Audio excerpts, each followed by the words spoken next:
In the last chapter, we found the minister is told about the reality of Roger Chillingworth by Hester. This meeting has taken place in the forest. Already we have talked about the symbolic value of the forest for the writer, how he brings out the symbol of forest. After this meeting, during this meeting, when Hester tells Dimmesdale about the reality, Dimmesdale is very shocked. We find that Hester is observing minister from a very close quarter after a long time, and what she has realized is that Arthur Dimmesdale cannot continue without a support. He cannot continue here. So she has given him a ray of hope that he should go away from this place, and he should go somewhere in Europe, maybe in Germany, maybe in England, or in France, settle there, maybe change his name and start a new life, right? And this brings a kind of, and she has even promised him that she will accompany him because he cannot survive on his own. So Arthur Dimmesdale, he has got a ray of hope, and this is what we find in this chapter, A Flood of Sunshine, in which we see that a look of hope and joy is shining out of Hester's face, and Arthur Dimmesdale is infected with this look, right?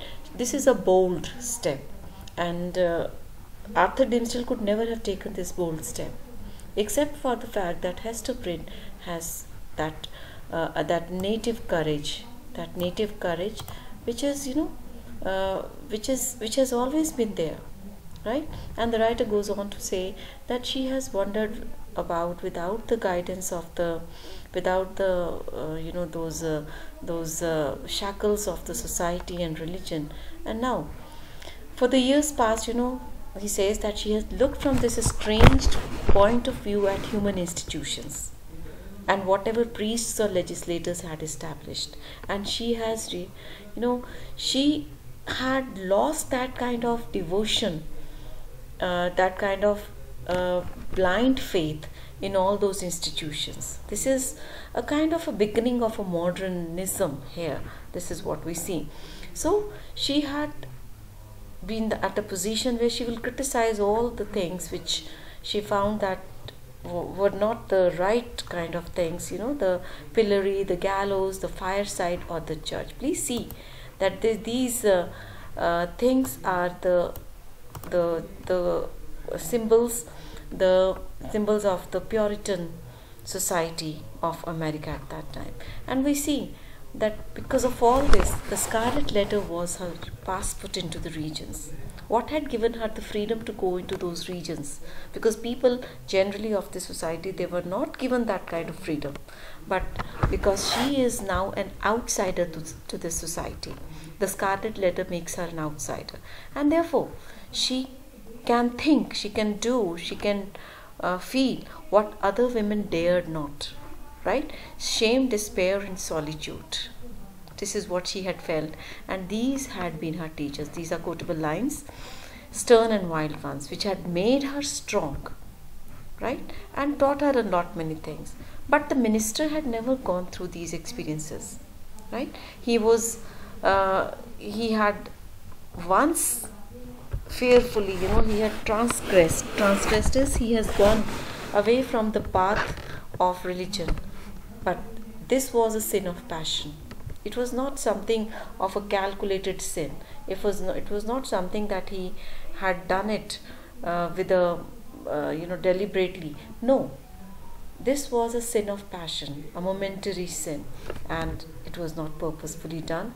And we see that he is a man who had once sinned, but he had kept his conscience alive all this, and because he is a priest, he is preaching to the people, and he himself believes in all that what he is preaching.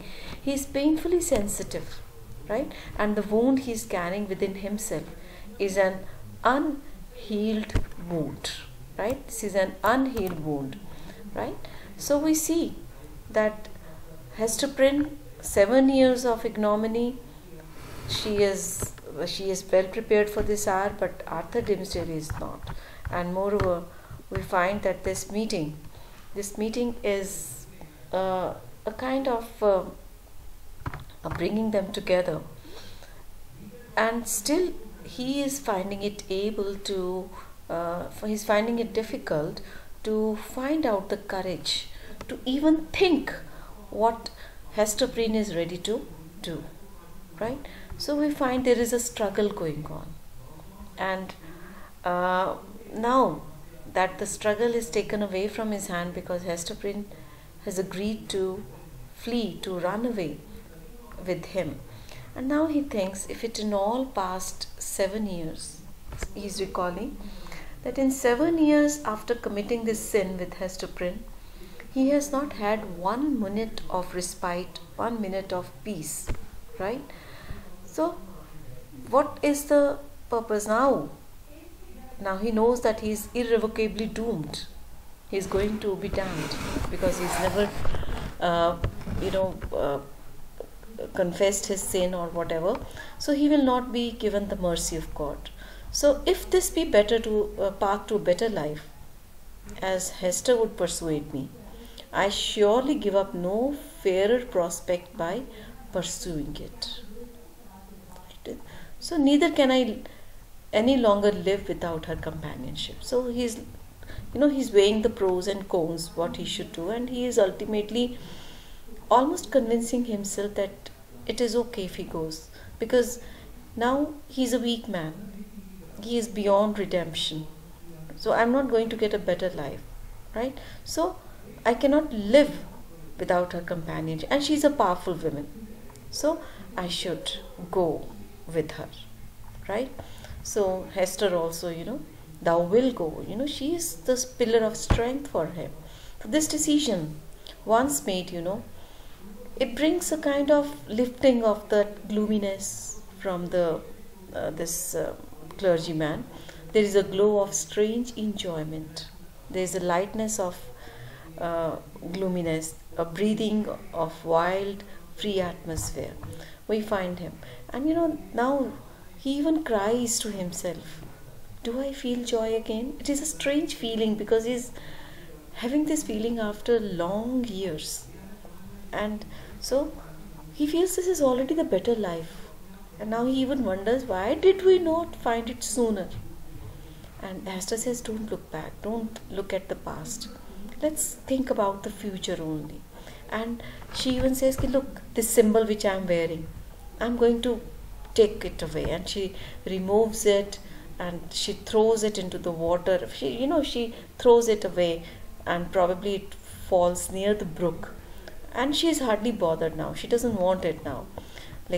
Now when the stigma is gone, even Hester feels as if, a big burden has been taken away from her. Now the interesting thing is that ever since she has been wearing this scarlet letter for the last 7 years, she has never felt the burden. It was as if it was a part of her body. But now, when she has taken it off, she finds an exquisite relief, a wonderful relief. She has never known the weight, and now she felt the freedom from this scarlet letter. She even unties her hair, the formal cap that confined, and she lets down her hair, her luxuriant rich hair. When they come down, she looks much, younger. Her sex, her youth, and the whole richness of her beauty came back from what men call the irrevocable past. And a past, she was always a beautiful and a attractive woman. Now after 7 years, when she's taken off that cap, that 7 years have fallen, they have gone away, and she's transported again to that time. Now she says, you must know Pearl. She invites the minister to get introduced to Pearl. All the minister knows Pearl, right? But now this introduction will be different. She will introduce him in a better way, so that Pearl should feel a kind of closeness to this person. And she says, our little Pearl. somebody asked me what is the sin Arthur Dimmesdale has committed. The same sin that Hester has committed. Both of them had gone for a relation which is not permitted in the eyes of Puritan religion. Right? What is that relationship? It is the relationship of love, the relationship of having a physical closeness. Right? Because 7 years back, when they, more than that, when they met and they fell in love, although Hester was away from her husband for the last 2 years and not knowing whether he is living or dead, but she was a married woman, right? And for a married woman to have a relationship with another man is a sin. And the same sin is for the minister, for the man who has a physical relation with a married woman. So that is the sin. But the result of the sin is our little Pearl. And he says, look at her. She's a strange child. But, she says, you will love her dearly as I do. Right? And you will advise me how to deal with her. Because she has been raising Pearl all alone. And looking at that, she's not far off. She says, I will call her. And she calls Pearl. And Pearl, here is in these lines, you see, Pearl is shown to be a child of nature. She's been playing all by herself in the lap of nature for the last 1 hour. But it is as if, the nature has accepted her as a part of itself. The writer here gives a long harangue on this to prove his point that Pearl is very close to nature. He says that the squirrel, the birds, normally they will fly off when they see a human being. But looking at Pearl, they will come closer. They will not run off. It is as if they are having some conversation with her. And Pearl is gathering the violets, different flowers, and she is decorating herself. And she is looking actually like a child of nature. Now, but when she heard her mother's voice, she came slowly back to where her mother was, that is near the brook, and then she saw the clergyman. Fine. And here, the child at the brookside, the writer takes a long while to explain the entire incident, how Pearl looked at the minister and how she reacts. And Hester tells him, thou will love her dearly. And she's pointing out the Pearl. Don't you think she's beautiful? Look what she has done with all those simple flowers. It is as if she has gathered pearls and diamonds and rubies. But see how she's a splendid child. She's praising her own child. But then Arthur Dimmesdale says, this child, she has caused me many a times an alarm. I have been afraid of this child. What is the cause of this alarm? Because he knows Pearl is his child. And maybe because every child, takes the features from mother and father. And uska dar kya hai? What is the thought in his mind?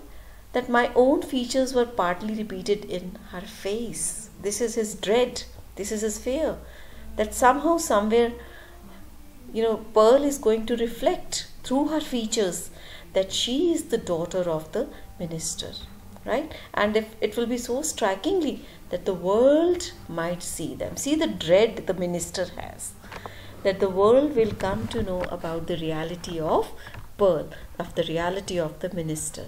But he says, thankfully, she's mostly thine. Her features are mostly yours. And she says, no, not mostly. A little longer, He says, now, Hester is promising the minister the future. A little longer. And then we need not be afraid, even if she takes after you. Right? Even if your features are fully prominent in her. And now, Pearl is coming towards them.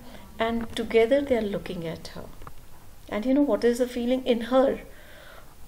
Was visible the tie that united them. And even the writer goes on, Nathaniel Hawthorne goes on to describe her as a living hieroglyphic. Hieroglyphic is a symbol, a living image in which was revealed the secret that they so darkly sought to hide. This is that secret, that hieroglyphic. This is all written in this symbol. See, the child is a symbol of their sin, their union, and pearl was the oneness of their being. Right? She is the proof that they had that oneness, that relationship. Right? And minister says, when she's calling the child, and minister is having his doubts, and Hester tries to allay all those doubts. She says she loves me and she will love you. Like in minister, what he says, how my heart dreads this interview and also yearn for it. He is very doubtful, but still he wants to be introduced to his child properly. He wants to know his child. And moreover, he says, I am also afraid because children are not readily one to be familiar with me. And again, there is some kind of message in this. What kind of message is this? Children, they have intuitive knowledge of what is happening around them. They are closer to reality, they are closer to God, they are closer to nature. So, minister has noticed that children are not readily won to be familiar with them. Children don't climb on his knee, they don't come close to him, they avoid the minister. They stand apart and eye me strangely. Probably what the writer is trying to say is that children could see something wrong in the minister, right? That is why they didn't trust him. So he says even little babies, when I take them in my arms, they weep bitterly.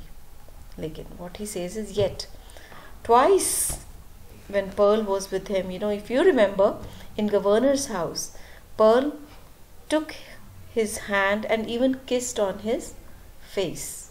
When the minister fought with everybody, or convinced everybody that Hester should keep the child with her.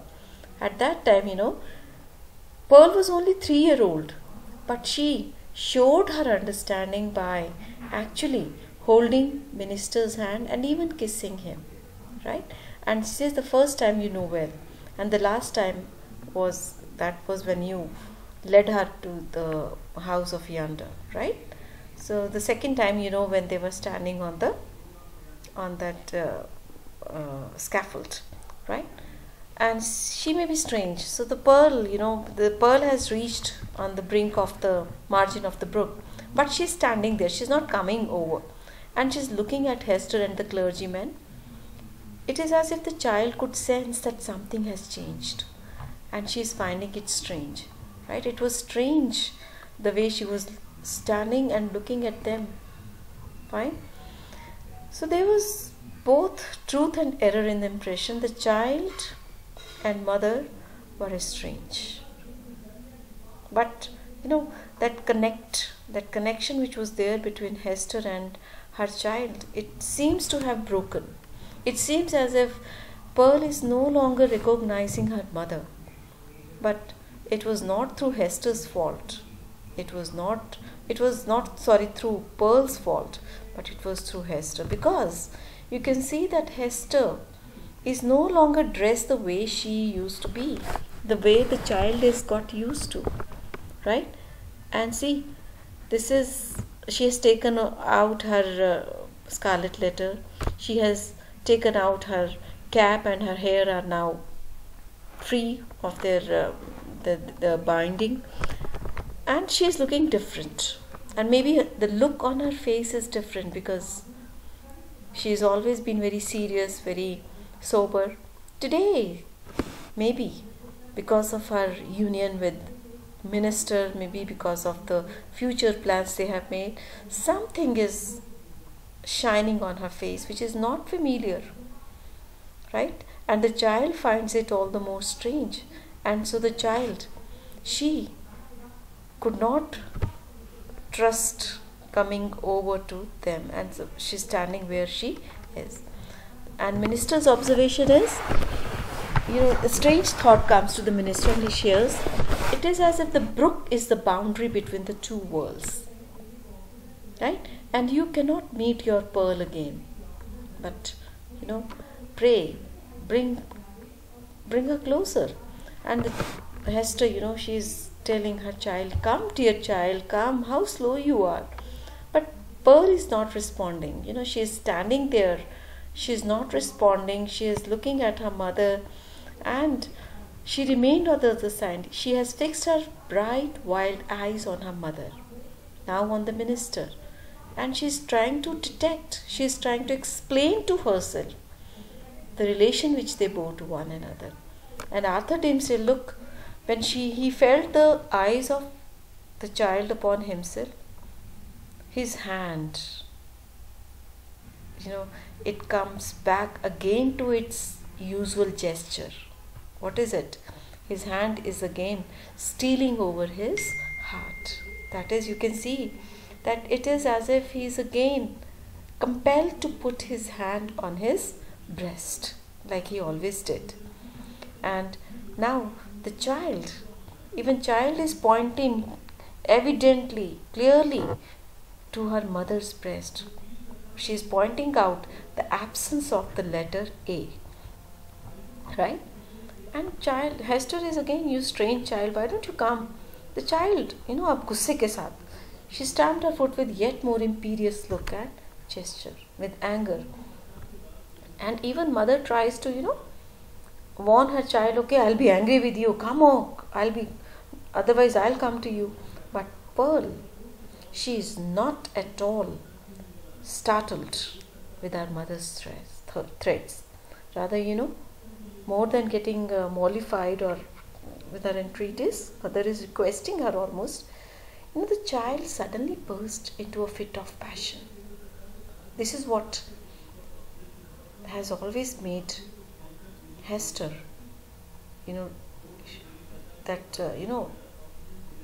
Pearl will always erupt into some fit of passion, and Hester was always alarmed at such times. And again, Pearl has done so. Now, in a fit of passion, she is gesticulating, she is pointing out towards her mother's breast, and then she is also making many noises. She is almost shrieking, she is weeping, shrieking, she is shouting, right? And she is almost sharing her anger with her mother and pointing with her small finger at her bosom. And now Hester understands that Pearl is missing something that she has always seen me wear. It is what? It is the letter A. Now she understands that a child is actually not comfortable, right? She's finding it strange, and she, in a little, apologetic way, in a little self-conscious way, she tells the minister, and minister says, look, please stop the child, pacify the child, look, the way she is, bursting out with all her shrieks and all that, minister is finding it very disturbing. And he says, I know nothing. I would not sooner encounter than this passion in a child. He says, please, I don't want to bear this passion. Please, right? Pacify her if you love me. Right? If you love me, please stop her. And now Hester turns towards Pearl with a crimson blush. She is almost feeling very, very, I think, self-conscious glance at the clergyman, because as a mother, she feels that she has shown her incapability to control her child. So she says, Pearl, look at your feet. Now she looks around. Her scarlet letter is at the other side of the brook. Probably, it is stuck. It has not flown down the brook, but it is stuck at some stone. It is there. And she points out towards the letter. Look, there is my letter. The child also looks at her. And Hester tells the child, bring it here. But the child, he says, you come here and take it up. And so Hester takes the scarlet letter, wears it again on her bosom, right? And see, there is a sense of inevitable doom.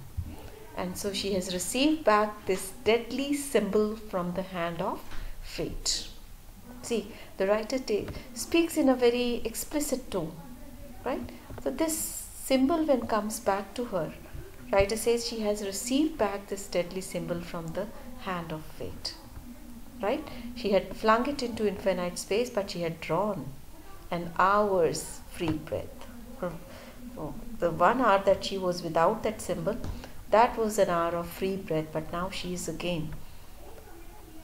again has to wear it. So Hester's next, she wore that sign of doom, and next she gathered up her heavy tresses of hair and confined them beneath the cap, right?